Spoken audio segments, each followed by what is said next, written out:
Hello and welcome to Freed Indeed Live. I'm your host, Kevin J.N. Hughes, the director of Freed Indeed Ministries, and I'm joined today by our special guest, Dylan Schweitzer, who is a former atheist turned Christian apologist.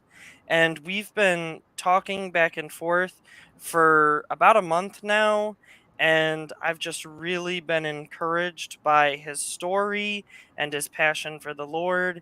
And I want to share a little bit of that with you guys, as well as make sure you guys are aware of his ministry, his apologetics ministry, so that you can pay attention to what he and his partner in crime over there are doing so that they can be hopefully beneficial to you as well. So, Dylan, why don't you introduce yourself and talk to people a little bit about kind of who you are, and then we'll talk about how you came to Christ and all that. Absolutely. Well, I am Dylan Schweitzer. I'm from the Chicagoland area. I live in a little town called Aurora. It's about an hour out. I'm about 24. Outside of ministry and stuff like that, I'm pursuing a career as a film composer. So I write music to go alongside movies and TVs and stuff like that. So I'm on like the short film circuit and stuff like that. I really enjoy it. Music is a giant passion of mine and has been for a very long time. Yeah, so I guess that's just a little bit about me in terms of the whole testimony and that sort of adventure. I figured kind of starting from when I was like the views I had when I was a young kid, kind of to where I was going or where I am now might be a good fitting place if you think so. Sure. Cool. So I didn't grow up in a religious household by any means. It wasn't really talked a lot. But though my dad did like George Carlin and we'd watch movies like Dogma that was kind of poking fun at religion, and I never thought too deeply about it. It was just kind of funny stuff you'd hear. But then I remember as I was growing up, I didn't really think super hard about it until I'm walking home from school one day. This was probably like 6th grade or something like that. And I asked my friend, what do you think happens when you die? And he said a very, very cheerful thing. He says, well, I think you just rot in the ground and that's it. And I was like, oh, I hadn't even considered it. It was just kind of like a fun after school question. Right. And I didn't think that could be an option. I guess it could be a pretty obvious one, but I'm like a 6th grader, not really thinking about stuff. Right. Just kind of like a silly question. And I was like, you really think that? And it kind of like opened my eyes in a sense. And so I started asking my other friends. And I had a lot of people that had a sort of atheistic perspective that were around me.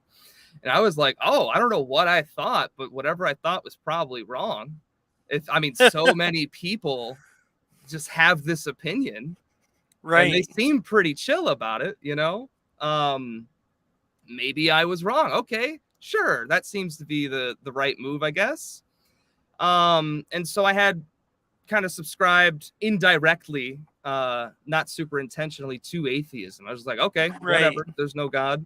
I wasn't going around trying to debunk Christianity or religion to other people. I kind of looked at it like an after-school hobby. It's kind of like, Right. oh, you're a Catholic. Cool. What else do you do after school? Right. I didn't think super hard about it, I guess. It just seemed like another activity in a sense. So that's interesting, though. There's something you said there that was very interesting to me because a study was done several years ago, and what they found was that no matter what kind of household someone grows up in, the vast majority of children believe in three different things. That's God, angels, and ghosts. Really? Um, Even children who are raised by atheists, the vast majority of the time, until they're teenagers, they believe in some form of God, some form of angels, and some form of ghosts. And then once people turn into teenagers, they either they're rebelling against their parents or just sort of subscribing to whatever their parents think. Sure. So by So the it sounds time, so like by the loosely it's just talking about some sort of supernatural entity or right. Okay. Exactly. Yeah, I would So say what I I kind of had that loosely, but I guess I wasn't thinking it out very far. I was right. kind of like, my So I mom was find really that into really ghost hunters and interesting. stuff like that as a kid. Oh, So I fascinating. was like, ooh, something spooky out there, maybe. Right. And I So still I had find that that loosely. interesting. Oh, sorry. Right. I find that no, you're good. You're good. I find it interesting though that, your friends were actually more materialist than you. You were raised in kind of this irreligious environment, but at Mm-hmm. the same time, like without even thinking about these ideas, it actually startled you a little bit that most of your friends just had no real just had this very materialistic perspective where you would think that having been raised in that environment, you would have just sort of absorbed that. So Sure. that's interesting to me. But anyway, that was just very fascinating to me how Sure. Yeah. your story kind of confirms a global trend that people have talked about It's interesting. in a fascinating way. But Yeah. anyway, so you're growing up, you're Mm-hmm. encountering these people, and you're finding that materialism and irreligion is the default as you're encountering people, and it just seems like, okay, this must be true if everybody believes it. Is that kind of where Yeah. we are? Yeah. I'd say so. That's a Okay. good summation. Thank you.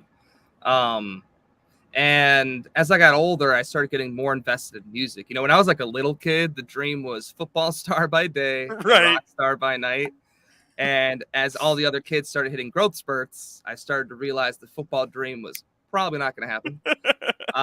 But the whole rock star or sort of band singer songwriter mentality was still there. And so I really like singing. And I thought, okay, well, how do I get better at singing? I should probably join the local choir at my high school or at my middle school. And I was really into sports at the time. Like I was in football, basketball. I did like wrestling my 6th grade year. So this is still middle school era. I went up to the music teacher. I'm like, hey, I want to join choir. And she literally laughed at me in my face. And I was like, no, I'm serious. She's like, oh, you're serious? Oh, yes, yes. And if you know anything about choir and middle and high school, it's really hard to get good, dedicated men or just men in general. Right. So I joined, and the very first song we sing is Siya Hamba Kukanyani Kwekos. And if you don't speak Swahili, which you probably don't, it literally means we are marching in the light of God. So Wow. the very first thing, and I remember learning that, I'm like, this is amazing. I didn't know what it meant until we got to the second verse where you just start singing the same thing, but in English. I didn't really think too hard about it, but I'm like, this song is delightful. This is great. I'm loving this.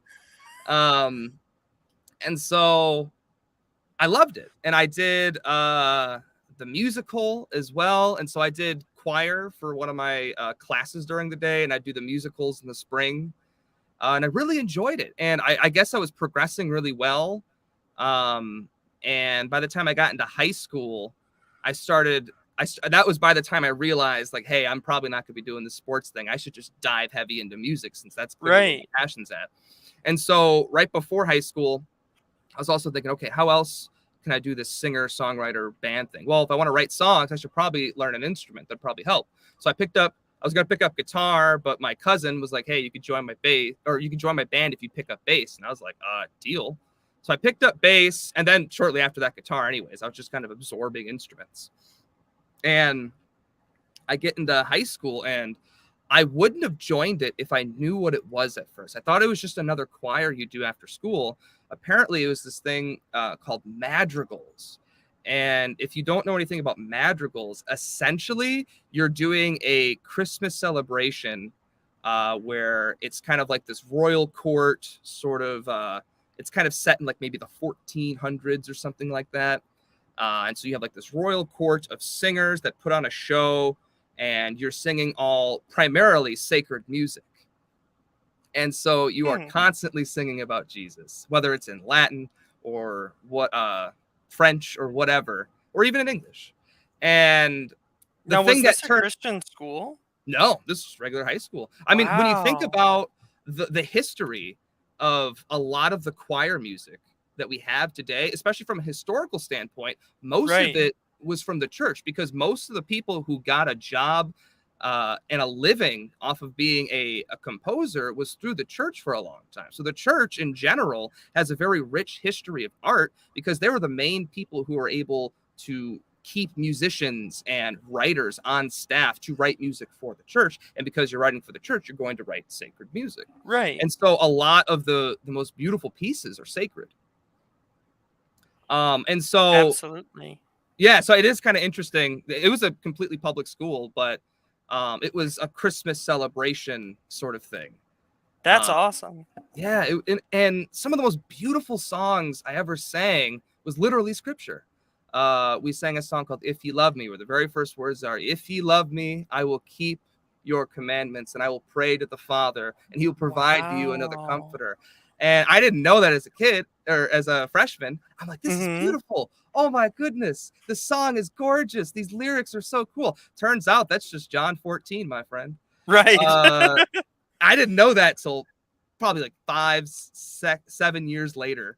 That is awesome. And I started to take, and this is more of a hindsight thing, but I think it's really important to notice all of my favorite songs, because not every single piece was religious or sacred, but I would say at least half. All of my favorite ones were the ones that were talking about Christ. And I didn't know that. I didn't take note of that. It wasn't on purpose. It was extremely happenstance, or at least some primary emphasis on God. And I just find that really fascinating. Those are the ones that really, really spoke to me. Like another one that was like a favorite from everyone in the class was Jesus Christ, the Apple Tree. And it is one of those songs where every time I hear it, I melt. And it just blows me away talking about this comfort that we have in Christ. It's so beautiful. I'm half tempted to pull up the lyrics, but that'll probably be too much of a detour because then I'll just talk about how much I love that song. Right. I know how that can go. Right. But anyways, so music was a big deal to me today, and it was as I was growing up. And so I graduate high school and I have all this sacred music under my belt and all of this sort of stuff. I start doing music teaching and all of that. And as I got older, because I had such this rich tradition of music under my belt from being in choir for so long, and I even did musical theater, a couple of productions in high school, I started to get really tired of what I was hearing in the mainstream radio and pop, or a lot of rock songs and stuff like that, where a lot of it was relationship centric with another person, where it's like love songs and breakup songs. Right. I was just so over it. And I was like, there's so much more we can sing about. Why can't we sing about uniting as people, or trying to be better people, or more just bigger concepts? Because I'm tired of singing about how my heart is broken. It's really annoying. Right. And I started, as most 18-year-olds do in their first apartment when they can do whatever they want, I'm forming a band and I'm having band rehearsal at my house, and we needed a drummer. And I go on this website called Bandmix. And if you don't know what Bandmix is, it's essentially a website to find musicians. It's kind of like Facebook for musicians in a small sense. And I find this guy named David. He has jazz experience, blues, and all this sort of stuff that I was into. And I was really into the jam band, Grateful Dead scene, because the Grateful Dead, though they're not really religious, they seem to be really going after a spiritual experience, we'll say. Right. And they sing about deeper themes, like you were looking for. They're singing about themes not necessarily from a Christian worldview, but they're singing about things that are deeper than just the sort of sappy, superficial stuff that you get on the radio most of the time. So I could totally see how you'd be into that. Absolutely. Yeah. Yeah, superficial is a good word for that. That's the word I think I was looking for. That's where a lot was what I was sensing from some of the music that just wasn't filling me. And I was like, I want something more. But anyways, I find this drummer named David.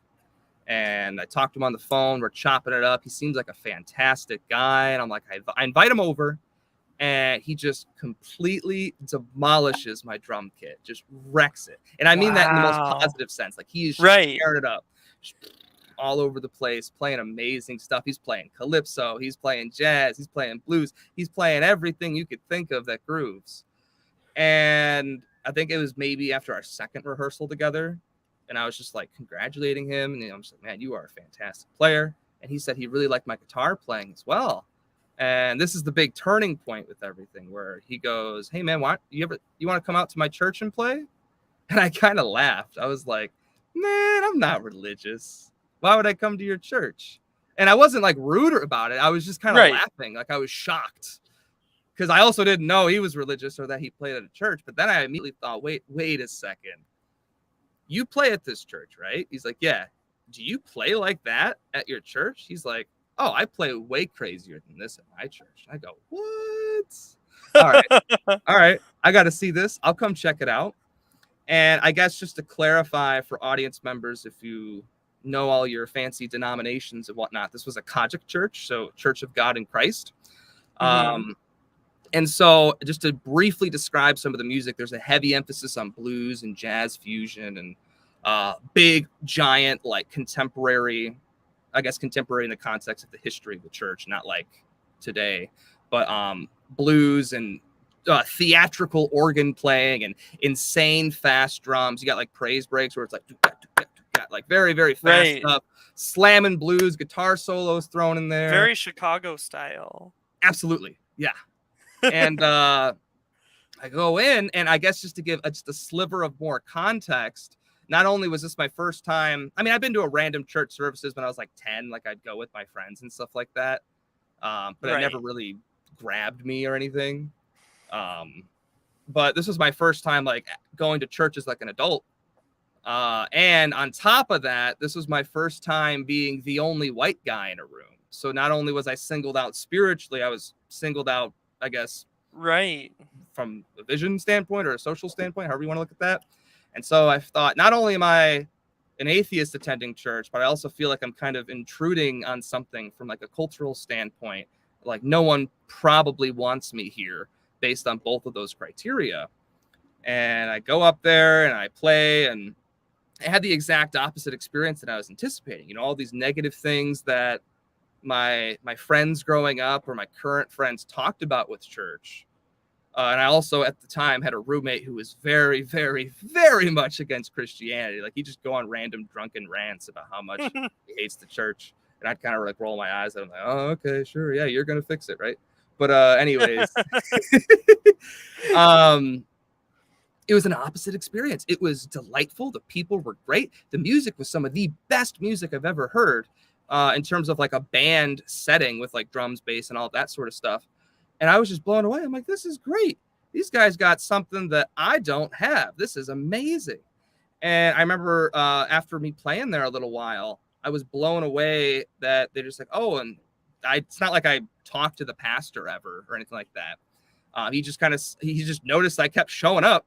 And he's like, well, I guess we got to introduce you to our new guitar player. And everyone like came up and shook my hand and were like super nice. And there was guys my age at a church, which I didn't know was a thing, playing in the band. And that's and so cool. Yeah, it was really cool. I was like, whoa, this is awesome. Now, the weird thing was I could barely hear the preacher from where I was sitting. So it was an extreme emphasis on just trying to keep up with the band because they were fantastic musicians. Right. But I wasn't really getting a lot of scripture or any, if I'm being quite honest. Right. I was still, I was there for the fun. It was a fun time. Right. Let's be very real with it. I was respectful, kind, and considerate, and had a servant-like mentality at the end of the day. What can I do to best serve the moment, in a sense? But I wasn't really learning, in a sense. I guess I was destigmatizing my impression of the church and getting to know people on just like a friendship level. Like, there's a couple of guys. One was a percussionist, and his twin brother was the piano player. And then my friend David. It was like the four of us that were like the young 20-somethings that were always hanging out. And so we'd go hang out after church and go do, we'll just say, non-church things that I don't do anymore. Hey-o. But but it was a great time. So that was like my first like big giant exposure to church and Christianity in general.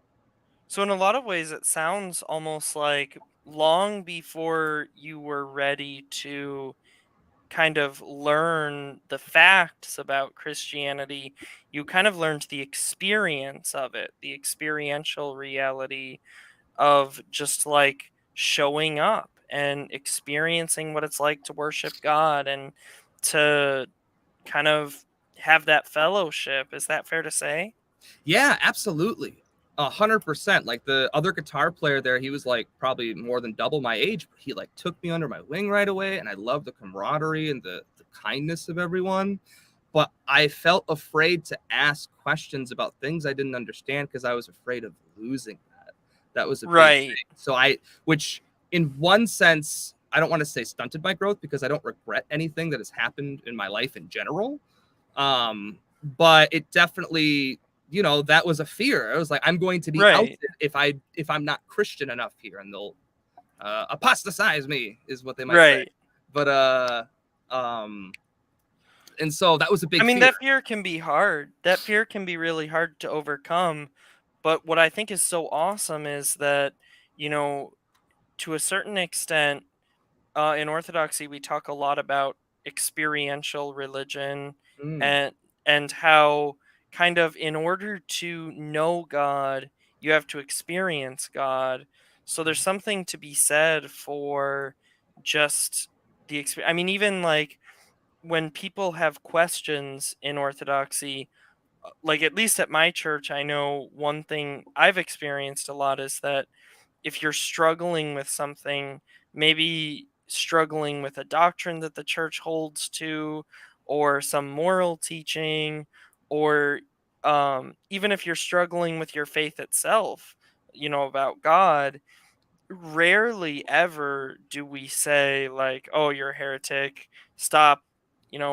Sure. What we do instead is it's like, okay, maybe we give you some things to chew on, read this book, let's talk about this, let's talk through this.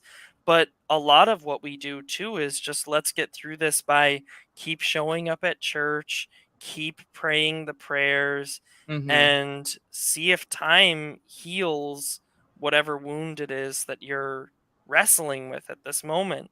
So it sounds like that's sort of unconsciously what you were doing. It was like you were immersing yourself in an experience of God, which enabled you then to learn things that you might not have even been ready for if you had asked about right off the bat. Oh yeah, So absolutely. That's awesome. Yeah, no, that's great to hear. Like that sort of that push for intellectualism, which kind of goes against this common theme you see from people outside of Christianity, where you think you have to just take everything at face value and not question it.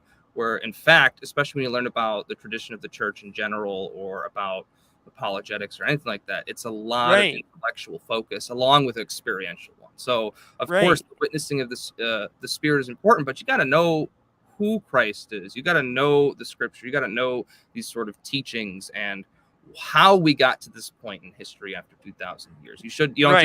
You oughtn't just blindly accept things. That's stupidity. That's not faith. Right, exactly. So, exactly. That's awesome. Yeah, so that's really cool. Anyways, so I was at that church maybe 8 months or so, I want to say. Maybe a year. I can't really remember exactly. Forgive me. No problem. But what happened was later in a summer, several years ago, I'm doing pizza delivery, just trying to pick up some extra cash for the summer. And I'm waiting downstairs at a college dorm. I was living in DeKalb at the time, which is a little small college town. So I was at NIU campus, and I'm waiting in the dorm. They got these giant dorm buildings. They're like 50 stories tall or whatever. And I can't go upstairs because of the rules. I have to stay downstairs. And like most college kids, are taking their sweet time to come downstairs. So I'm holding this hot pizza. It's hot outside. I'm sweating and I'm bored. And so I'm like, all right, I'm going to go look at the community board. I might as well look at stuff while I'm waiting here. I'm looking around, and I see a posting about a choir director position at a local church. And I'm like, you mean I can get paid to go to church? What? That sounds great. I've been driving out 45 minutes to go play for free for these guys. Like, I would love to get back into some choir music. I would love to even make a little bit of money as a poor kid, so I don't have to do this pizza delivery stuff. And it's not like I Right. was making a bunch of bank or anything like that, but it was just nice to get paid for doing music in general. That's kind of how Right. I was looking at it. And I am not joking, but not even 2 days later, I go to a practice room at NIU campus, because I lived on campus essentially. So I take Mhm. advantage of the practice room just to go practice guitar, piano, or something like that. Right, And absolutely. I see a listing for a new apartment, and it's just like a single house sort of thing. And it seemed pretty cheap. And I was like, okay, I'll check it out. I called him. The landlord seemed really, really cool. And I was really interested. And I can't remember if he told me on the phone or if it more of an in-person discovery. But I drove up to the house to come check out the place, and it was a Christian ministry house. Interesting. I was like, uh-oh. Uh-oh. And I talked to him, and the landlord was a pastor. And we were talking for a while, and he seemed like a really, really cool guy. But I proceeded to try to convince him and explain to him why I'm not the kind of person he wants living there, and Right. all of this sort of stuff. And he kind of said the opposite. And he said this thing, and I think it was probably, like, don't get me wrong, my exposure and experience at Mount Olive, that was the first Kojic church I was at. Don't get me wrong, that was extremely important. But I think the first time that I could really, really point to my heart being softened was when he told me, he was talking to me about Christ, and he said that he loves me. And I'm like, man, I don't even know this guy. Like, I didn't know much about doctrine or anything. Right. So I'm just looking at him as some teacher or whatever. And I was like, man, how could he love me? I don't even know him. And he Right. said, Jesus loves you, and there's nothing you can do about it. I said, what? What do you mean? I literally made this face for like 3 weeks. Like, it was mind-boggling. What do you mean there's nothing I can do about it? You know? And that was the first time I heard of it's essentially unconditional love when you break it down in its simplest sense. Which Right. someone who grew up in a divorced, abusive household, that was not something I was used to. It was a lot of this Right. conditional love. And so it was mind-boggling. And so I ended up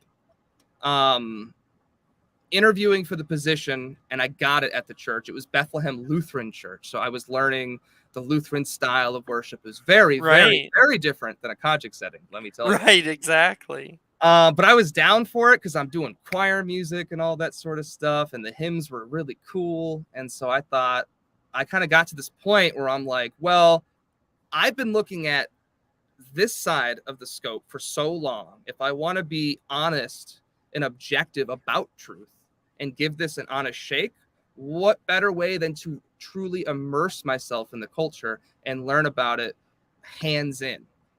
And so I think at this point, I guess you could call me agnostic.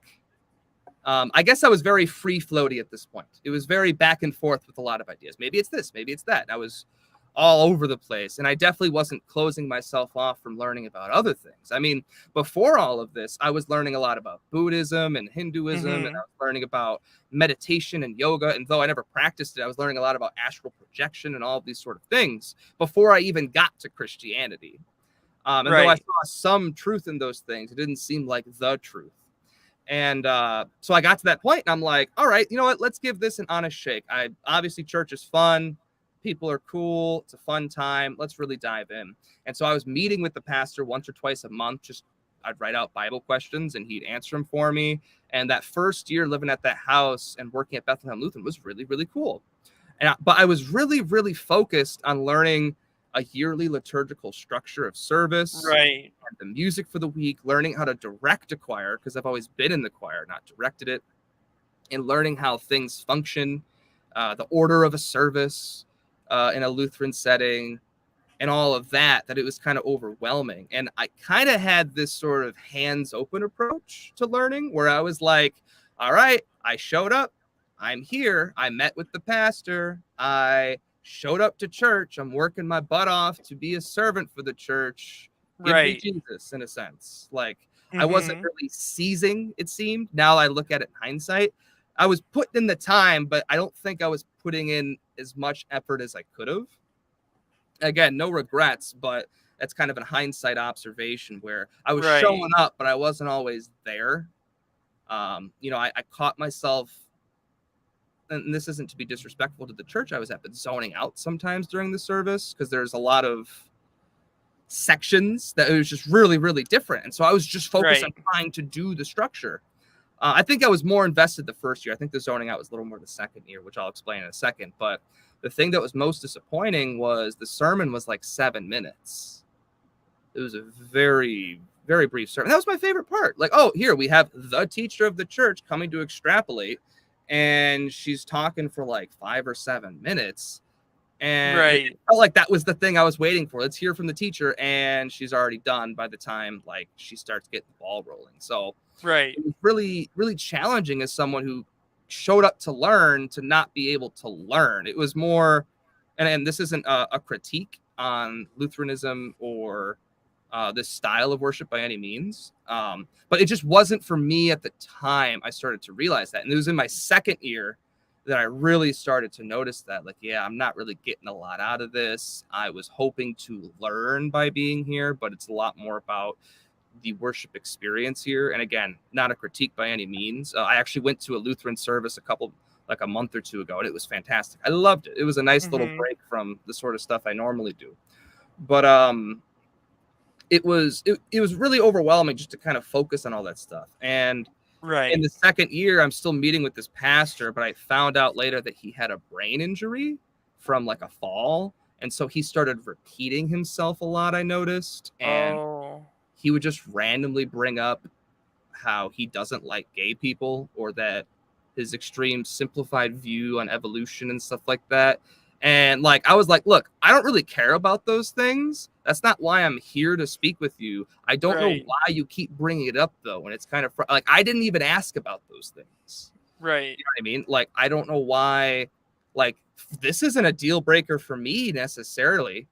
You know, I'm just here to learn. And you just keep kind of going on these rants about how you don't like these things. And it's like, I didn't ask. I had questions about scripture and who Christ was and all that sort of stuff. So it was and so I got sort of pessimistic halfway through. And like I said, along the way, I was learning about all these different things because I was trying to be open-minded on truth in general. And I think the big thing that really started to do a downward spiral, this is kind of the more darker portion of the testimony, unfortunately. So buckle in, folks. I started learning about nihilism. And if you aren't, for our viewers that aren't super familiar on nihilism, it's basically the concept that life is meaningless and purposeless. And a fun thing that you'll hear sometimes is the only truth is life is suffering, which is contradiction aside, not the cheeriest thing you can tell to someone who is truth seeking and is a young 20-something who kind of had a rough go at it in his first half of his life and is trying to seek meaning in life. And there's this thing that kind of gets tied with it as a coping mechanism, something called absurdism, where the concept is you basically make up your own meaning, as if that, which again, in the moment, I guess it made sense, but it was that sort of thing where I was scared that it was true. So I wasn't like doing a lot of heavy research. I was like, oh no, this may be true. I think this is true. Crap. So kind of like the H.P. Lovecraft sort of, where H.P. Lovecraft explores nihilism, and it's not like it's actually like, for him, it's like a horror concept. Oh wow! He actually believes in it, but it's like a horror concept. He writes his horror from the perspective of, just a sort of nihilistic worldview. So I always love that, like. And I actually think, to be fair, I'll say I actually think that he was a more faithful student of Nietzsche than a lot of so-called Nietzscheans, because Nietzsche's famous comment of "God is dead and we have killed him," people quote that as if it's like triumphalistic, but in actuality, if you read the quote, what he's saying is like, this is the worst possible conclusion I could come to. And so I think Lovecraft was actually very faithful in that sense. But anyway, so you're exploring this kind of nihilistic philosophy. You're hoping it's not true, but you're worried it is. And you're Mm-hmm. also getting a little bit more pessimistic because of just some wonky ways in which people have been trying to carry on apologetics, which is why you guys need to check out his ministry so that you can learn how not to do that with people. Um so that's where you're at. And how does it kind of turn around though? Because obviously it's turned around to where you're actually doing apologetics now. So how do you get to a point where it's like, I'm in this dark place, I Well, need to get ironically, to. that's not the dark place. Oh, okay. That's the beginning of the dark place. Ironically, and so I started looking at life through this nihilistic framework, you could call it, and I was shocked and scared that it probably is true at the time. That was the Mhm. conclusion that I came to, because again, kind of now that I didn't realize this before, but a lot of my friends when I was a kid had that sort of atheistic mindset. A lot of my newer Right. friends in the city had a nihilistic concept that life is meaningless, whatever. And I was like, oh no, this might be true. And so it made me very pessimistic, like I said. And so I was like, well, if life is meaningless and purposeless, there's not really a way to ground right and wrong actions then. There's not really a way to ground truth, because that's a big thing with nihilism. And it made me very, very depressed. And I started thinking about, well, what's the point of even striving to do things if we're all just done in the cosmic heat death of the universe? You know, if life is truly pain, why are we continuing this? Wouldn't it just be, and I would raise these things to my friends, wouldn't it just be smarter to commit suicide? And like, oh no, enjoy life while you got it. It's a gift. I'm like, what do you mean it's a gift? I thought it was meaningless. And I would get very frustrated with my friends. And though I was the kid, because they were all like a few years older, seemingly, um, that I felt weird to ask all these questions. So I kind of bottled a Right. lot of things up. But And that's very intuitive of you that you're seeing this conclusion. That's really intuitive because a lot of people just sort of cut themselves off from going there. So in a lot Mhm. of ways, I feel like you were actually exploring these things in the way that they're supposed to be, the way that the people who came up with these ideas Mhm. actually saw them. You were seeing that. Sure. Anyway, yeah, so go on. Yeah, so I was getting very depressed, especially when I looked at a lot of the crappy things that happened in my life. I was like, well, all that was just meaningless and pointless. There's not really anything to gain from it, because it was just random happenstance, and among many other things. And so I was in counseling at the time, but it wasn't really helping a lot. And I started to have suicidal ideation, and I was living in this weird dichotomy, because I'm still working for the church, but I'm not getting fed. I'm still meeting with this pastor, and I stopped meeting with him after a while because I wasn't really getting answers that I needed. And I kept splitting between this extremes of everything has Right. fine plan, purpose, and life is meaningless. And it was this crazy dichotomy that I was living in. And I just kind of got to a point where I didn't care anymore, and I started just to live a more hedonistic lifestyle. And I'm like, well, I'll continue to treat people right, because that feels good. If it feels right to do that, I'm still going to be kind when it's convenient to me. I'm going to increase the amount of drugs that I take, because that's fun. I'll consume more cannabis. I'll consume more alcohol. And I'll kind of keep continuing down that life path and see where that goes. I didn't do any harder drugs like heroin or crack or anything like that, mainly because I knew that I would get addicted to that, and that would probably be worse. So Right. I kind of stayed in the more socially acceptable territory. But it was kind of an all day. I was kind of already doing it a lot, but I definitely upped the dosage pretty high to all day, Mhm. every day, all the time, whenever I can, whenever I want it, sort of thing. Um, and the big thing that hit is I had two friends of mine die. My friend Charles died. He ended up committing suicide and throwing himself in front of a train. And that was really hard. He was like a bandmate of mine for a year. And he definitely had some existential crises that didn't go answered. He was a very intelligent guy. And so that was really hard. But the one that really hit me was when our friend Hannah passed away. And just to give you a small background on the delightful person Hannah was, she was my girlfriend's best friend, and she was a co-worker of mine that I've known for a long time. We both worked at a retirement home together. I worked in activities. She worked at the front desk. So whenever I had downtime, I'm always going to chat with her. And, you know, she was the kind of person where her parents had the money to pay for college, but she paid for college herself. She was going into social services. She was a servant to her community. She was a light in the world. She was always kind, considerate, respectful, and just an overall delight. And she ended up getting hit by a truck. And not only that, but she was in a coma for like 3 or 4 weeks before she actually died. So it's very likely, though she was on a lot of morphine and stuff like that, that she had a very painful, excruciating death. And I'm over here like, look at me. I am not valuing my life. I am ruining it in a sense.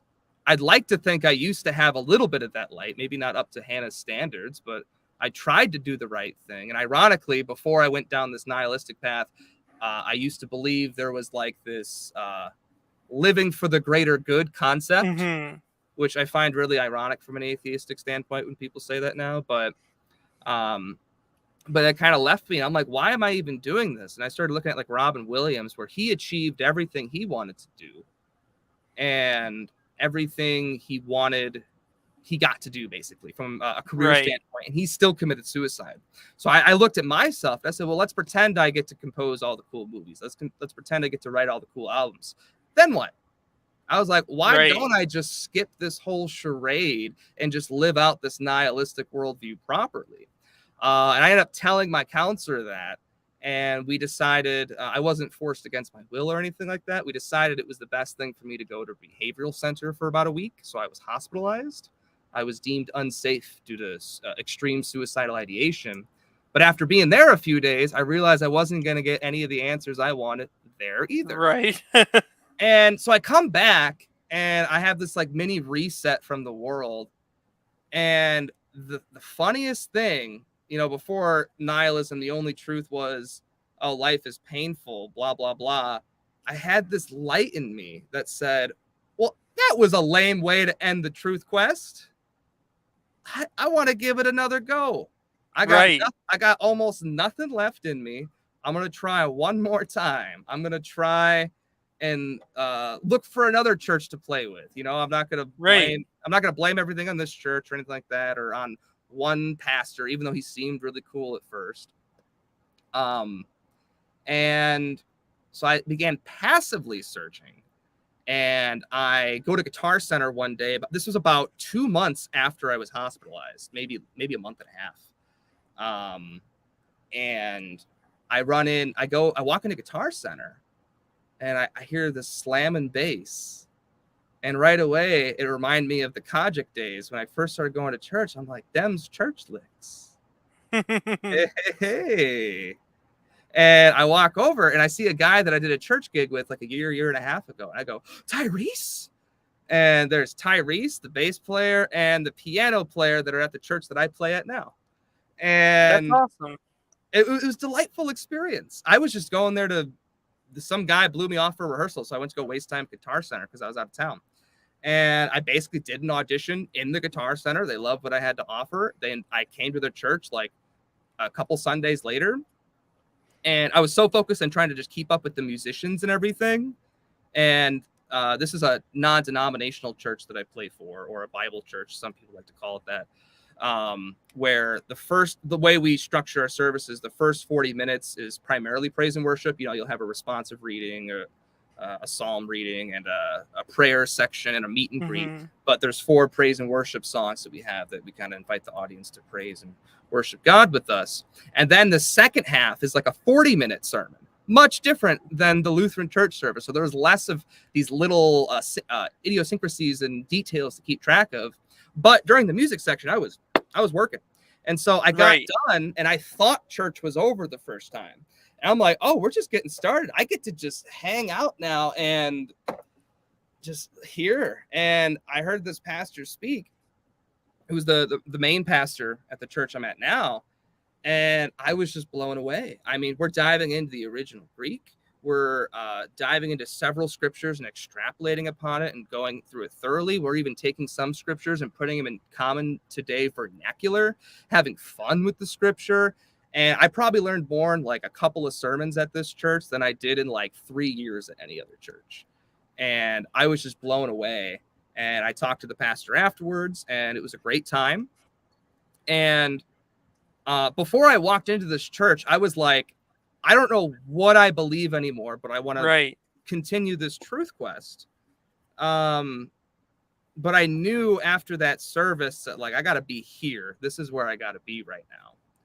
And I just had a very good feeling about it. And so I started going there and learning from some of the people there and talking about it. And I think one of the biggest influences I had was, unfortunately, growing up, when and this is a slight detour, but I'll tie it in. You'll see why in a second. I worked at retirement homes growing up. So I've been to so many church services as a young adult, you know, outside of going to like the Kojic church, but it was a retirement home service. So it was very different. So I already knew like the Lord's Prayer as an atheist at like 18 years old, you know, like I had that memorized because we did it 3 times a Sunday. And so all the seniors could get in. I saw Baptist, Pentecostal, Catholic, was probably the only one I didn't go to for whatever reason. Not because I didn't want to, just from scheduling for whatever reason. Non-denominational, Lutheran, they showed up. I was there wheeling them in, right? And I'd hang out because I could. And so I had a lot of experience. But, sorry, I lost a little bit of my train of thought with that. No, that's okay. I remember what it was. So a lot of the times growing up, I saw weak men who were Christians. They seemed spineless. They didn't seem strong. They didn't seem like good leaders. And it was the exact opposite at this church. Not only did I see strong men who were great leaders, but people who were passionate about Christ, people who were good examples in their family. Like, for example, the pastor at my church has 5 lovely sons, and they're all great guys. And you can tell he walks the walk and talks the talk. So he's not just showing up for this 40 minutes and then living like a heathen the rest of the week. You know, he's taken to what he's talking about to heart, which that was a big thing for me. And, you know, I remember like talking to, I believe it was like Minister Terrell, and he was just quoting scripture. I didn't know he was quoting scripture up and down. And I think I like asked him like, yo, where's that from? And he goes, that's scripture, my friend. I'm like, what? That's amazing. That is beautiful. I don't think I told him that, but I internally was like, oh, that's really cool. And I just kept getting more exposed to these really well thought out lessons, because it was more like a lesson. And that's what I was after from the beginning. And it was like my heart was just like blossoming, and it was opening. And I got to this point where I'm like, man, this is beautiful. Man, this is cool. And though I don't remember a specific moment where I decided to commit to Christianity, I do remember when I gave up. I was driving home, or driving to Guitar Center, ironically, with my girlfriend. I just told her I give up. She's like, what do you mean by that? Because it was very random and out of the blue. Like, we weren't listening to the radio, and I just kind of turned down the radio and I said, I give up. She's like, what do you mean you give up? And I said, this Christianity business is true. I don't know how it's true, how it became true. But everything I'm hearing is grand and wonderful.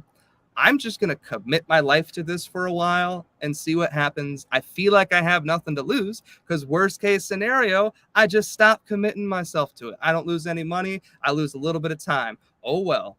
It was something along those lines. And she was great.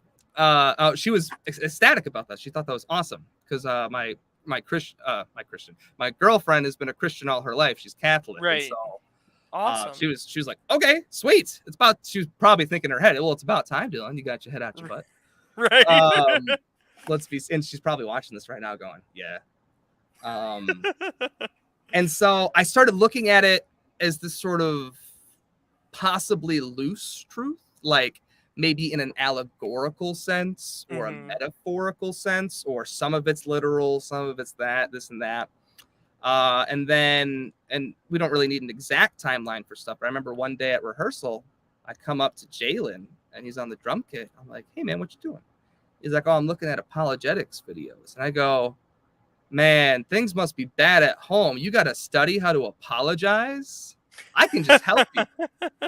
And he talks about how, no, apologetics is basically philosophical arguments in favor of the existence of God. I was like, that exists? I didn't know that.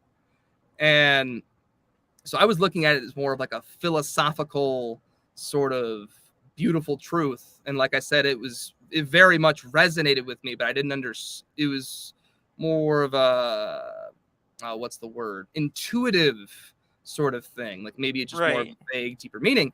But I started looking at the apologetic arguments shortly after that conversation for God. I think the first video I really watched, I just threw it out on a limb. It was with Frank Turek and Pastor Alan Parr. He's a somewhat famous YouTube educator, and he was just interviewing him.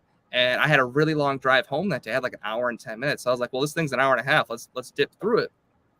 And instantly blown away by the sort of arguments he was making. And I couldn't stop watching Frank Turek videos for a while. Like I just like, no matter what I did, I was just like obsessed. Right. And it wasn't like I could stop. It was just like this light, like, or this fire erupted in my being. And I was just like so excited. And I remember the YouTube always recommends things. And I saw William Lane Craig debate Christopher Hitchens. And if you don't know who Christopher Hitchens is, you can pretty much sum up all of his books in 2 sentences. There is no God, and I hate him. And that is most of his arguments. And though I'm not going to say he is the cause of it, but Christopher Hitchens definitely helped with my transition into Christianity, because I started seeing these well thought out, intellectually crafted apologetic arguments for the existence of God and all these sort of things. And then we have Christopher Hitchens, who's essentially just complaining about how he doesn't like God for an hour. And I'm like, well, who is being objective in this conversation? Then I watched a couple with Sam Harris and several other atheists, and these are like 2.5 hours. So I'm like obsessed. I stopped watching TV. I just started looking at all this stuff. And then I started saying, okay, well, let's really give the new atheist side a chance. Because like, on one hand, though it wasn't fruitful, hedonism does sound to be a little convenient. So I mean, hey, let's find out. And so, like I said, I was always willing to withdraw my faith or my trust in this sort of thing. And I honestly tried not to debunk my perception, but I really tried to hear the other side. I just kept hearing, not to be rude, but very uncompelling argumentation, and which is very contrary to popular belief, to what we think of with Christianity today. And so you realize a lot of the emotionalism is actually on the new atheistic side, I realized. And I'm just like, well, sure, we could complain about how you don't like Leviticus, but what does that have to do with the existence of whether or not God exists? Can't you come up with one argument? And you'll hear Christopher Hitchens, he doesn't create one argument. And I'm like, that doesn't make any sense. I feel like everyone should have a reason for their belief other than complaining. But anyways, it got to this point where I started looking at all the apologetic arguments and all the historical evidences we have for the resurrection of Christ, which the New Testament is one of the best well-documented historical documents in all of ancient history. And not just religion, but all of ancient history. And that blew me out of the water. And this was down the road, but I ended up reading The Case for Christ, which really, really, really cemented these convictions I had. But before that, I had this, I got to this conclusion. I'm like, well, this isn't metaphorically true. There's literally a God of the universe. There's literally a sustainer and creator of the heavens. There's literally the personification of truth in the personhood of Jesus of Nazareth, who died for our sins. What is this? If this is true, everyone needs to hear this. And it seems like it's pretty true. It's not just metaphorically and beautifully and aesthetically true, but it's true down to its deepest roots in all of the sense. And I was just blown away. And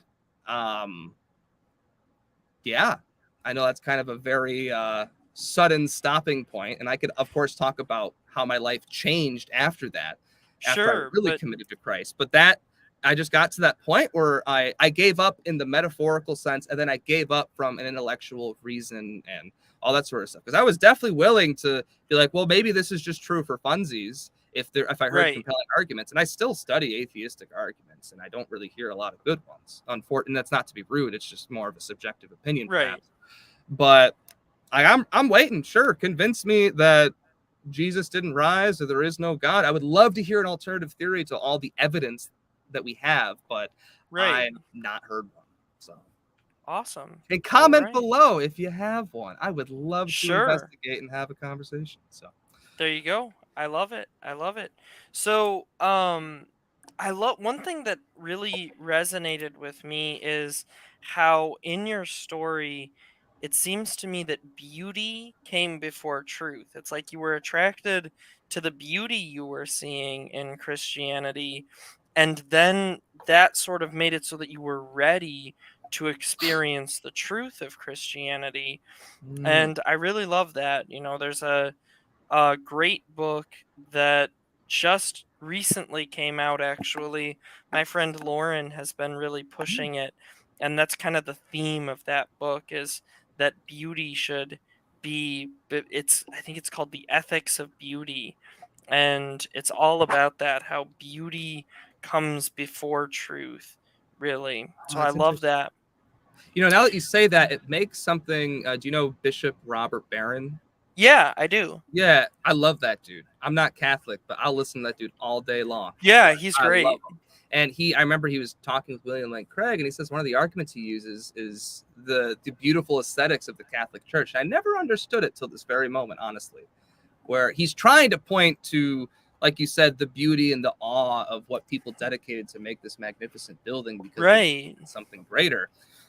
And from a purely intellectual standpoint, it's kind of hard to interpret that as direct evidence. I wouldn't look at it like that. It's more of like a precursor, like you said. Right. Yeah. Exactly. Exactly. That's awesome. So, what is your favorite? So now you're doing apologetics.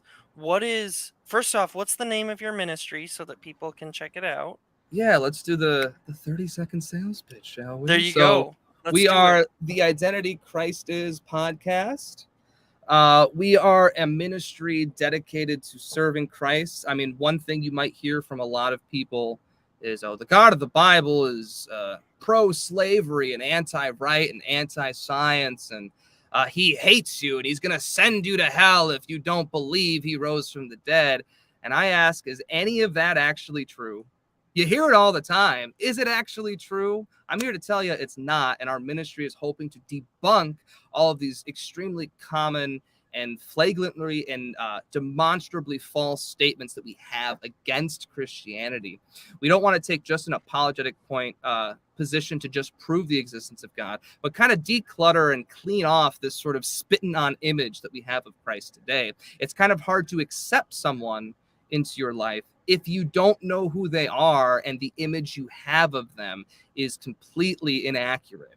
And so we encourage people to understand what Christianity is actually about, who Christ actually is, what he actually taught, what the New Testament actually is, and of course, taking an intellectual decision from there once you have the appropriate facts. We encourage you to consider the evidence. We're not going to force you to think anything.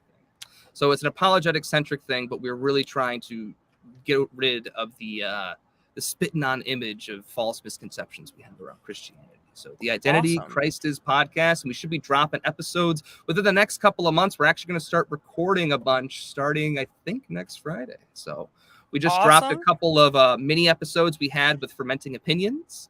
It was a delightful conversation. It was an atheist podcast. Most recent one was talking about morality from an atheistic, anti-realist perspective, from a biblical Christian perspective. So it Interesting. was quite the conversation. So That's come hang out with awesome. us. Yeah, for sure. And I definitely want to encourage everybody. Dylan is a great guy, as you can see, and I think he has a lot of good stuff to present. So I want to ask you two more Oh, questions, absolutely. and then we'll see if the audience has any questions by then. Sure. But I'm going to ask you two more questions. My first question is, what is your personal favorite argument for Christianity? And it can be pretty much anything. It can be an Mm, evidential argument for the resurrection. It can be sort of an ontological argument for, sure. you can do anything. Take us through your favorite argument for Christianity or theism in general. I guess that's tricky because I have 3 technically, and it kind of depends Okay. on the situation. Obviously, we can't unpack Sure. 3 different arguments. I can say them and then maybe pick one, but it really Sure. depends on the point in conversation that I'm with. Because, like, if I have 2 minutes as opposed to 20 or 2 hours, it's going to be different Right. in terms of a conversation with someone. And I guess it Actually, I'm depends going on to the stop you person. right there for a second. I'm going to stop you right there for a second because I want everybody to take note of something Dylan just said because that's really good. So, a lot of times people ask me this question. They say, like, what is the way that you should present the gospel? How do you present the gospel? What's the best way to present the gospel? And my answer is there isn't one. Every situation is going to be different. Every Absolutely. person you're encountering is going to be different. Everybody's story is going to be different. So you need to be able to think on your feet a little bit. It's good to have some interaction with the so-called canned answers, Mhm. but you need to divorce yourself a little bit from those and condition yourself to be a person who can engage with somebody in the situation you're in and not just offer some kind of stupid canned answer. Because, for example, if somebody is like Dylan was talking about, atheists being kind of seeming like they're kind of mad at God and they don't like God. Well, if the issue is that that person went to college and their college professors convinced them that, the crusades were really bad or something, and now they're angry at Christianity, then maybe intellectual arguments will help them. But if it's a woman who's struggling with the fact that her child just died, then maybe intellectual arguments aren't the best place for you to go. Maybe you need to take a different course of action. And so we need to have different answers for different situations. So I really love what Dylan just said about he has 3 favorite arguments, and the way he presents them and what he presents is going to be different no matter what. I think that's awesome, and I think right off the bat that's something that everybody should learn from. Don't just have some canned answer for people, but actually think through that person who's sitting in front of you and how to talk to them. Okay, so you have 3 favorite arguments. Yeah, so Go I'll ahead, go ahead and briefly touch them. continue. I have like a main primer that I'll do, Okay. but so for example, if the conversation's loosely going that way, whether I'm being accused is going to be approached differently, because you get a lot of flack from people. They assume Right. they figure out you're a Christian and they start attacking it, which is half the reason I wear a literal cross, is out of defiance of society. It's just like, yeah, I'm drawing my line in the sand. Here it That's awesome. is. So that's a little bit of the rocker anarchist that's still prevalent in me, which I I guess love it. side note, that's part of why I love Christianity, because it really is the biggest countercultural movement there is, if you really think about it. It's true. Which that's a great argument for the rockers out there. Anyways, You want to be a real anarchist? Be a Christian. I love it. Christians are the real anarchists. But I think the most common primer I might use is I would ask, what is your standard of evidence? Because I think that's something no one really thinks about. And the reason why I ask, like Matt Dillahunty, he's a famous atheist, and he has a canned answer he always uses. He's like, well, I don't know, but if there's a God who knows, he would know. And I think that's a very big cop-out, because I'm trying to figure out if someone is angry at me and is trying to give me a bunch of gotcha questions, or if they're actually interested in learning. Mm-hmm. And if they start getting angry right away, I would ask, why are they angry? Did I do something to upset you? But so trying to figure out where they're at. And typically they say, I don't know. And I would ask, do you think not having a standard of truth is a good way to discover it? And typically they say no. I'm like, so I think you should probably think about it for a while, but some sort of standard of evidence that might be good. So for example, I didn't even think about this very hard, but I remember, and I'm sure the Christians who are watching this are going to laugh so hard at me when I say this, but I'm like, man, I wish there was like a way that like God could have like predicted the future and like written it down and then it was like confirmed later. And then this wasn't my standard that convinced me as a Christian, but I learned about later about the 1,800 or so prophecies that were fulfilled, and the 44 from the personhood of Jesus of Nazareth. And I just laugh now. I'm like, well, yeah, there you go. Because for me, like, that was a big thing, though I wasn't researching it hard because I didn't know prophecy was the word I was looking for. It was just, it was kind of like, man, I wish. It seemed impossible, which is really, really funny now that I look back at that. But so figuring out a standard of evidence, because the problem is every time someone presents you something, you can just move the goalposts. It's like, oh, well, I want it to be this. I want it to be that.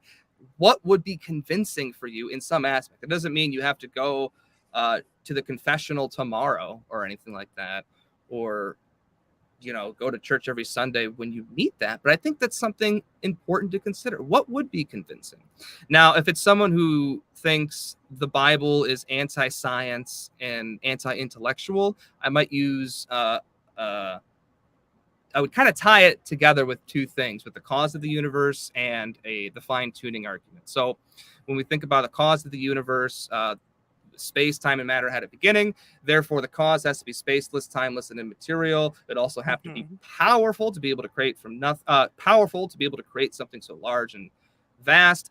Intelligent to be able to create something that's seemingly fine-tuned. And so, when we think of a spaceless, timeless, immaterial, powerful, intelligent being, we typically think about an intelligent source. We might, or a personal force, and so we would think the Christian God or a theistic God. And so that doesn't necessarily get you God of the Bible, but it does give you some sort of intelligent creator to kind of tie that with the fine-tuning argument. If I was to take a dice and I was to roll it and I get a 6, there's like a 1 in 6 chance of that. And I believe if I do that again and roll a 6, I think that's like a 1 in 36 chance. Now, let's say I roll 70 times in a row and I keep getting 6. Would you think that was from chance? Or would you think, if you thought I was cheating, you'd be right. If I actually did that, you would instantly accuse me of cheating, probably by like the 12th one, you know?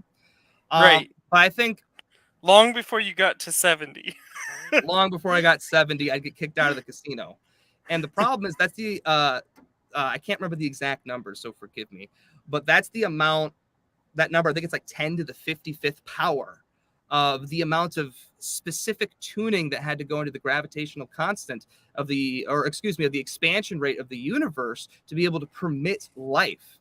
And so there's that and like 15 other very specifically fine-tuned concepts that have to be life-permitting, and they all have to exist to be able to happen. So if you multiply 10 to the 55th or something around that range times 15 or all the other numbers, you're going to get like 1 to the trillion. You know what I mean? It's a giant number if you weren't keeping track of the trillions, because I know I wasn't. And to tell me that that's by chance seems really implausible. And the only counter argument is a multiverse theory, which has absolutely no objective data or anything to verify that. That's just more of a speculative concept. And so that would be like the direct scientific thing I would probably take. Personally, I think the historical representation is a powerful one, but I guess people rising from the dead is not people's favorite. Just because I feel like that for some reason that's harder to grasp. Creating the universe out of nothing, sure, whatever, but raising a guy from the dead, that's a big deal apparently. But if you think about it, if Yahweh can do that, create from nothing, surely raising someone from the dead's a cakewalk, don't you think? I think tying them together is important. And of course, all these arguments should be spent with a little bit more time, but these are just like the quick 2-minute buzzer beater answers. But talking about the reliability of the New Testament, comparing it to the biographies of Alexander the Great or any other sort of world religion that's out there in the major sense, talking about how we're lucky if we get 1 or 2 sources to confirm a historical fact, but we have 9 with the resurrected Jesus and a group of 500 or so people confirming it as well. And all of these sort of facts that line up. I know Gary Habermas has a minimal facts argument that, though I haven't memorized, but that's something you can easily just Google and pump out real quick if people are really interested. And so that's one that I personally like a lot, because if God does exist, we know it's a theistic God, and if Christ rose, we know it's the Christian God. And if the New Testament's reliable and the accounts are true and the scientific arguments are true from an intellectual standpoint, it's kind of hard to disagree with it. The problem with that is it doesn't matter how intellectually compelling an argument can be if you hate God. Right. Which I'm kind of grateful I didn't hear or take too much to heart growing up, all of these angry rants I would hear from some of my atheist friends about Christianity. Because there's some people out there like I know, like Christopher Hitchens, for example. I don't God doesn't exist and I hate him. It just it seems kind of like a silly sophomoric position to hold. And so you know, even if it's intellectually, is a really good word for it, actually. When I remember reading one of Sam Harris's books, and which one? which one was it? It was the Moral Landscape. Which is the one that Ravi Zacharias responded to? Oh, I'm not sure. Darn. And this was a long time ago, so you'll have to forgive me. No, you're good. It was, but when I read that, I remember I was actually listening to it as an audiobook, and I remember I kept thinking, like, well, this is the best you can do? Like, this is terrible. These arguments are so, and sophomoric was the exact word I thought of. Like, this is just sophomoric. There's no substance to anything he's saying. So that's and it's extreme straw man fallacy. And for those listening who don't know what that means, you're building up this fake image of something and you're fighting that instead of your actual opponent or argumentor. And yeah, anyways, so those are the three arguments I like the most. I mean, I do like the moral argument, but in a social setting, it can be really challenging because it pisses people off pretty quick. Right. And I'm just like you talk about objective morality and everything. And I'm like, so the easiest way to open that up is try to get someone to explain morality to you from an atheistic framework. Right. A classic example is using anything from the 20th century with Hitler, Mao, Stalin. People say Hitler's overused, so we could use Stalin, but we'll just use Hitler right now. But I'll ask them, I'm like, all right, I'll ask you three very, very easy questions, or probably two. I'm like, is what Hitler did with killing 6 million Jews, gypsies, and Jehovah's Witnesses and homosexuals wrong? And they say yes, and it's objectively wrong no matter what. They go yes. Okay, from an atheistic standpoint, why? And people typically flounder, and they're like, well, killing's bad. Why is killing bad? And I'll lay out all these sort of things and he's like, well, he hurt people. I'm like, why is hurting people bad? Since when? And eventually I'll lay out to them, and they're like, well, it's bad because killing people is not good for society, and you can't kill people if you want a fruitful society. I'm like, well, if you look at the larger scope of things, Hitler was actually doing the right thing. He was actually inspired by Darwinian evolution, or the concept of survival of the fittest. He was trying to cut off the weaker links. He looked at the lesser humans and tried to cut them down. And so in the long term, that society would actually be more fruitful and be better and stronger. If anything, Hitler did the right thing from your framework. And people usually get pretty angry with that. And then it's kind of like what Greg Kokel talks about. You could put a stone in someone's shoe, but you can't, like shove them down a hill or anything. It's like, hey, I'm sorry if I upset you. I'm just trying to live out this atheistic worldview that you have. Right. I don't really see it. It doesn't really seem consistent. Like there is not really a grounding for that. Because if it is just based on survivability and the propitiation of the species, Hitler did the right thing. That's the problem. Right. So. Right. But that's usually lately. That's the one I've been straying from because it can get pretty emotional pretty quick. And especially with all the social justice warriors and stuff like that, especially with like the hot topic of abortion. But don't you worry, social justice warriors. Our second episode's going to be on abortion. Because there you go. Why not? There you go. Well, I think, to be fair, though, I think that the moral argument, the reason why it's so important is because I think we've seen how abortion and the Holocaust and the Mao Zedong in China and Stalin in Russia, all of these things are the living out of not necessarily atheism itself, because I know Hitler was actually a pantheist, not an atheist, but living out the secular worldview. And for those of you who are going to say, well, Hitler was a theist because he was a pantheist, not an atheist, I will point out Hitler was inspired by Margaret Sanger, who was an atheist. So, And if it makes you feel even better, Stalin killed more people and he was 100% an atheist. So right, the exactly. There 20th you go. century was a bigger bloodbath than any moment in all of human history. And I think it's 93% of all wars in all of human history are secular. And if you need a source for that, let me know. It's in the World Encyclopedia of Wars. Interesting. So yeah, So and now, half of the ones that are religious go to Islam. So there you go. right, there you go. So I'm gonna do one more question, and that is just for kind of for fun, but also for our Sure. own benefit and everything. What is, in your opinion, the best atheist argument?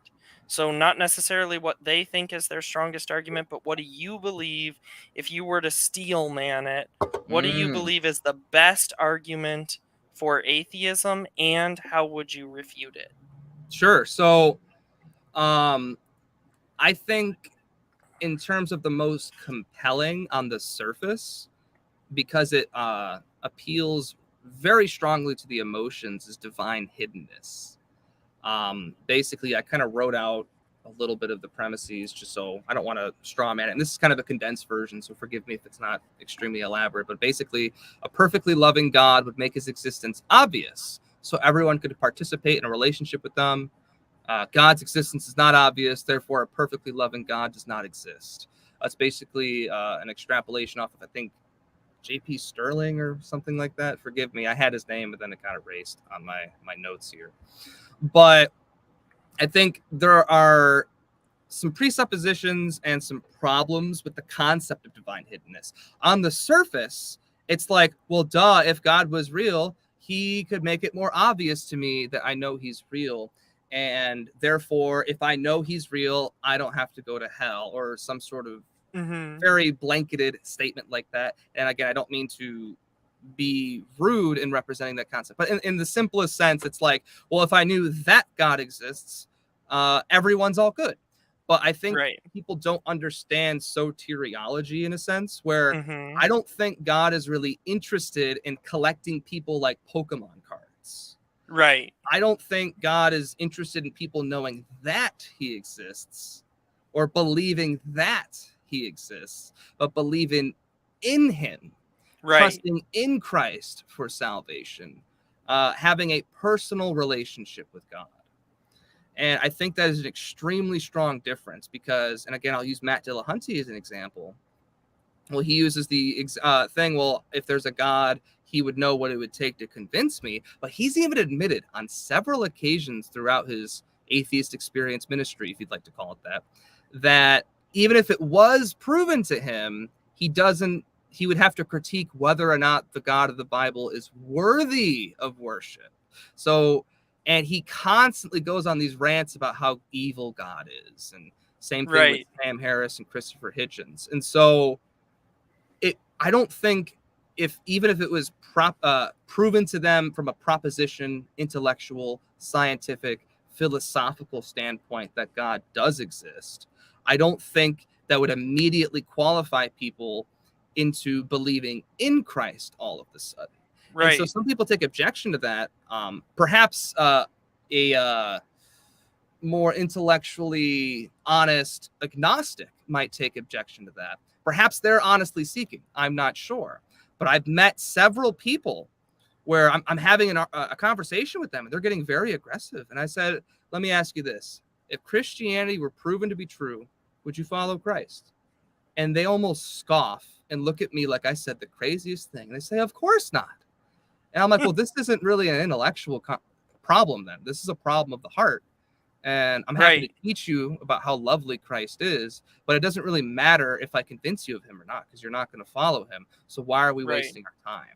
And I try to say that with as much love as I can. But I think that's the biggest problem, where we aren't Pokemon cards to God. We have intrinsic value. He loves us, whether or not we love him back, which is kind of the beauty.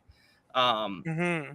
And so that's one of the things. The couple other problems that I wrote out, and then I'll give a couple of stories of this in action that I've had with people that I Okay. was really thinking about. So the other problem, let's see.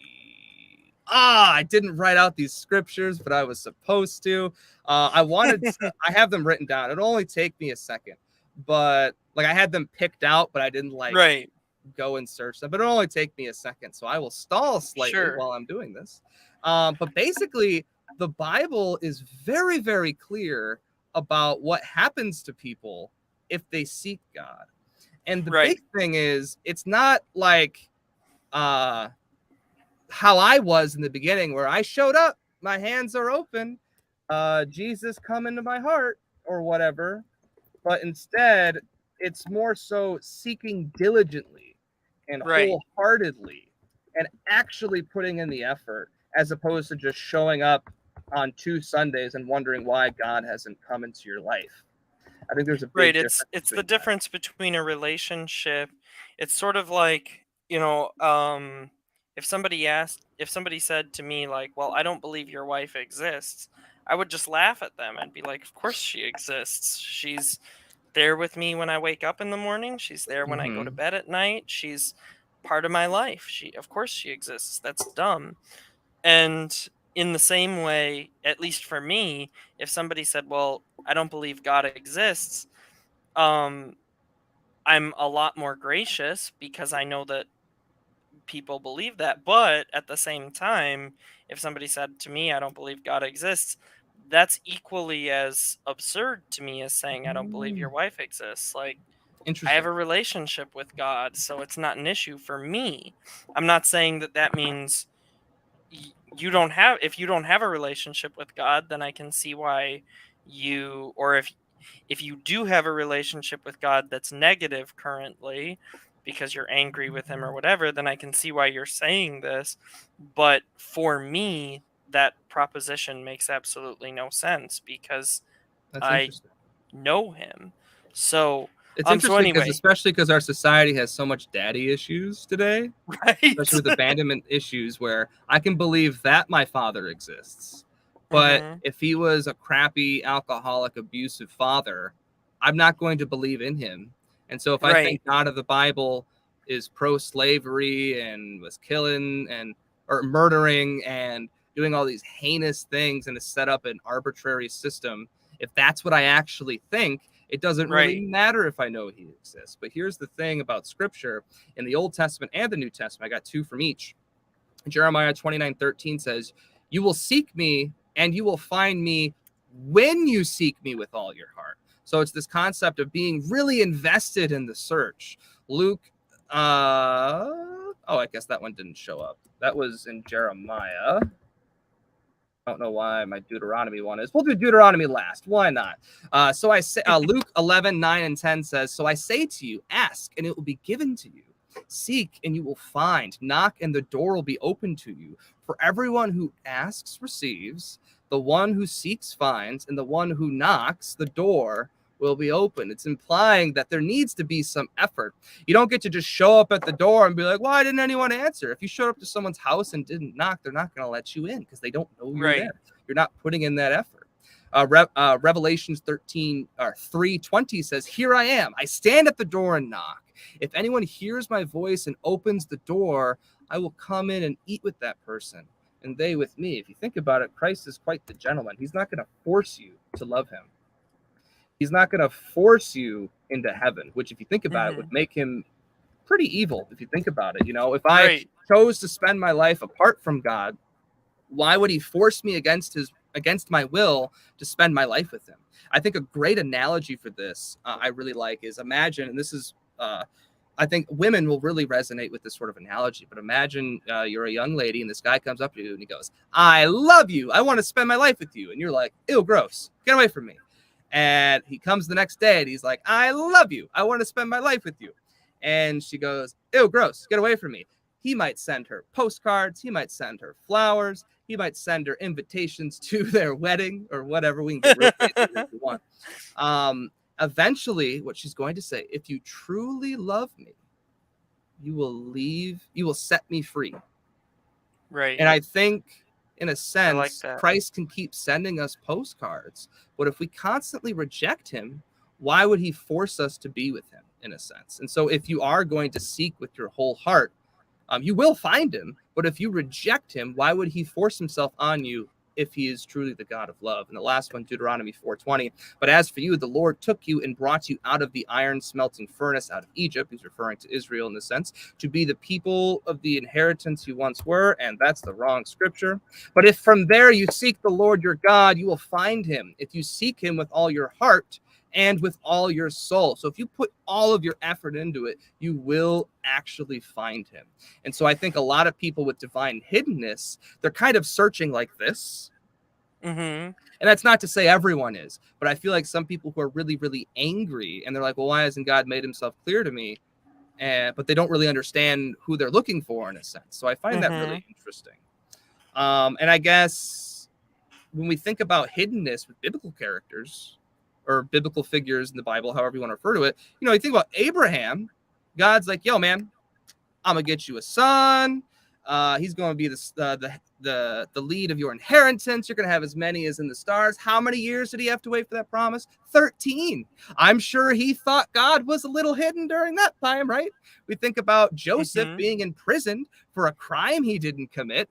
I would probably think God was a little bit hidden there. And so this isn't something that's exclusive to the atheist or the agnostic. We sometimes as Christians feel like God is not there. It kind of reminds me of Jesus on the boat. And in the Gospels, where the disciples, there's a storm going on. They're like, oh my God, Jesus, wake up. And he's just like, man, didn't you trust me, essentially? And forgive me for paraphrasing in a very vernacular way. But he's basically saying that they felt like God was asleep. God wasn't with them. Right. So but they actually did try to wake him up. And so they put some effort into it, I think is the big thing. But I guess to talk about this in more of a context that I've had with people, I would share 3 little stories, if that's okay. I'll be kind of brief. I know we're kind of running on time.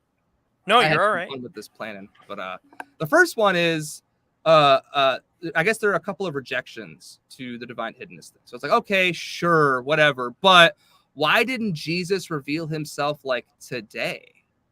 Why 2,000 years ago? And so I'm like, okay, so let's say he revealed himself last Tuesday.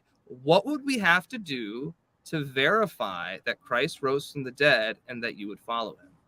And they might say, oh, well, and I'm like, here, I'll help you out. Let's say we get him in a closed room and we put 2 different cameras in the corners, right? And let's say we tie him up. That way we have to really see something miraculous. And then he has to die. And then 3 days later, we keep the video stream rolling and it's live stream across the country or something crazy.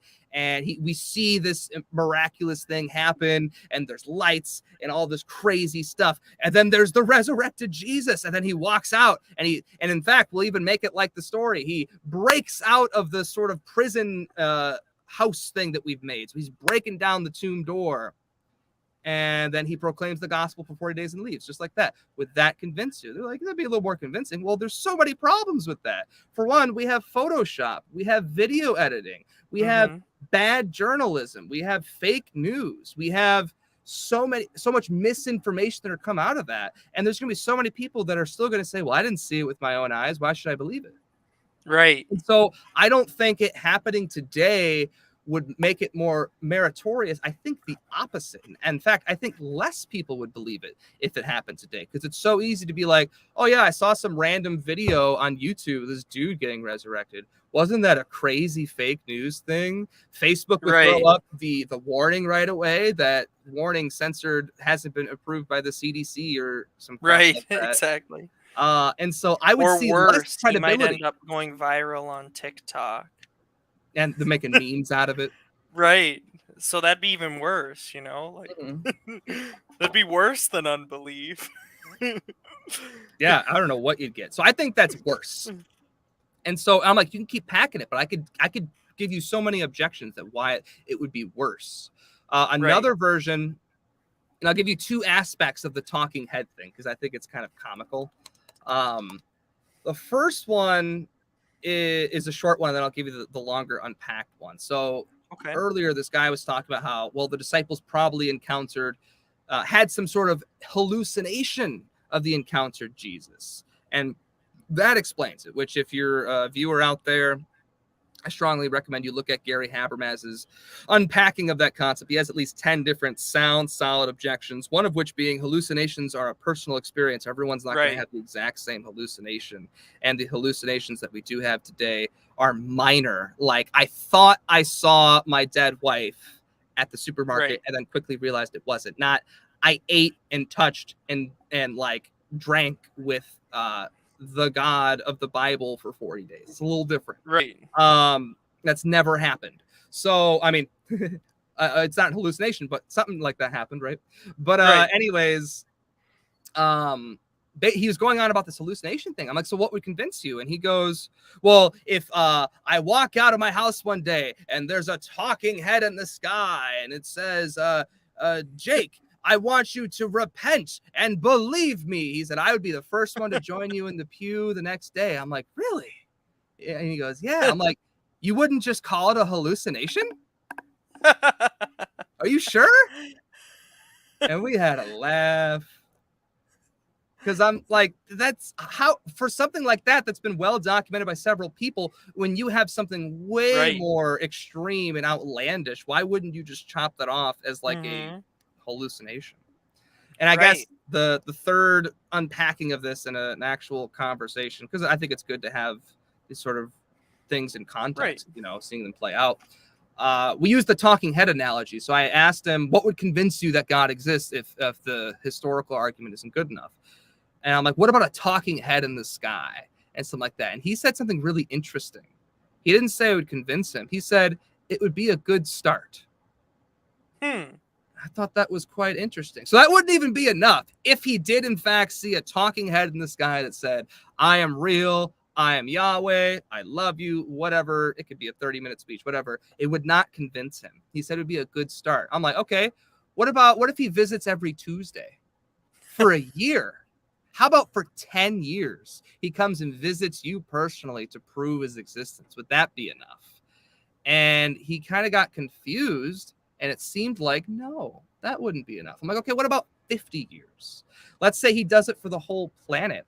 Now, here's the problem, my friend. Let's say you write a book about this intense experience and you're able to have quadruple the amount of confirmation that the New Testament writers have.